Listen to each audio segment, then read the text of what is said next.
Hello guys, അപ്പോൾ ഞാനൊന്ന് ചെറിയൊരു കുക്കിംഗ് വീഡിയോ കൊണ്ടാണ് വന്നിരിക്കുന്നത്. ഇത്ര സ്പെഷ്യലൊന്നുമല്ല, നമ്മൾ എറണാകുളത്താണ് സ്റ്റേ ചെയ്യുന്നത്. അപ്പോൾ അതുകൊണ്ട് മോർണിംഗ് റുട്ടീൻ എന്നുള്ള രീതിയിൽ സ്വന്തമായിട്ടാണ് കുക്കിംഗ് കാര്യങ്ങളൊക്കെ ചെയ്യണം. അപ്പോൾ അതുകൊണ്ട് ഇപ്പോൾ രാവിലെ നമുക്ക് അല്ലെങ്കിൽ ഉച്ചത്തേക്ക് കൊണ്ടുപോകാൻ വേണ്ടിയിട്ടുള്ള ചോറും പിന്നെ കുറച്ച് കറികളും ഉണ്ടാക്കണം. അതങ്ങനെ വലിയ കാര്യമായിട്ടൊന്നുമില്ല, എന്നാലും ചേട്ടൻ സോയാബീൻ ഭയങ്കര ഇഷ്ടമാണ്. എനിക്ക് ഏറ്റവും ഇഷ്ടമില്ലാത്ത സാധനമായിരുന്നു.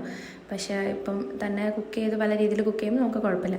അപ്പോൾ ആദ്യം തന്നെ കുറച്ച് ചൂടുവെള്ളമൊക്കെ എടുത്തിട്ട് സോയാബീനിൽ കുറച്ച് മഞ്ഞൾപ്പൊടിയും ഉപ്പും കുറച്ച് ഗരം മസാലയൊക്കെ ചേർത്തിട്ട് വെച്ചു. ഇനി നമുക്ക് അടുത്ത ഒരു ഐറ്റം അപ്പോഴത്തേക്ക് അത് വെന്ത് കിട്ടണമല്ലോ. അപ്പോൾ ഞാൻ എന്നാൽ പിന്നെ വിചാരിച്ചു അടുത്ത ചെമ്മീൻ ഫ്രൈ ചെയ്യാനുള്ള പരിപാടി നോക്കാമെന്ന് വിചാരിച്ചിട്ട് അപ്പോൾ കുറച്ച് എണ്ണ ഒഴിച്ച് ചെമ്മീനിൽ കുറച്ച് ഉപ്പും കാര്യങ്ങളും ചെറിയതായിട്ട് ഉപ്പിടും കേട്ടോ. കാര്യം എന്താ വെച്ചാൽ വലിയ ഉപ്പും കാര്യങ്ങളും ഇല്ല.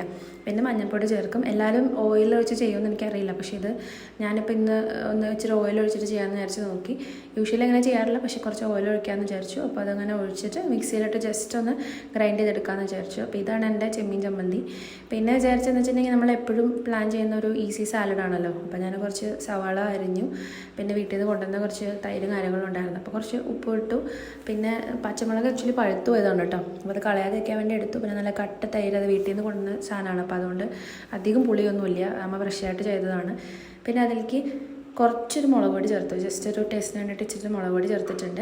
പിന്നെ സോയാബീനും കൂടി കുക്ക് ചെയ്താൽ മതി. അപ്പോൾ ഞാൻ സോയാബീൻ ജസ്റ്റ് എന്താ പറയുക വെളിച്ചെണ്ണ ഒഴിച്ച് കടുകൊക്കെ പൊട്ടിച്ച് അതിലേക്ക് സവാളയും പച്ചമുളകും എല്ലാം കൂടി ചേർത്ത് പിന്നെ സോയാബീൻ അല്ലാണ്ട് ഫ്രൈ ചെയ്തെടുത്തു. ഞാനത് ഒന്ന് അരച്ചായിരുന്നു കേട്ടോ, സവാളയൊക്കെ ചേർത്തത്. അപ്പോൾ അരപ്പ് അതിലേക്ക് ഇട്ടു. അത് കഴിഞ്ഞിട്ട് ഒന്ന് തിളച്ചെടുത്ത സംഭവം റെഡിയാണ്. അപ്പോൾ നെക്സ്റ്റ് വീഡിയോ ആയിട്ട്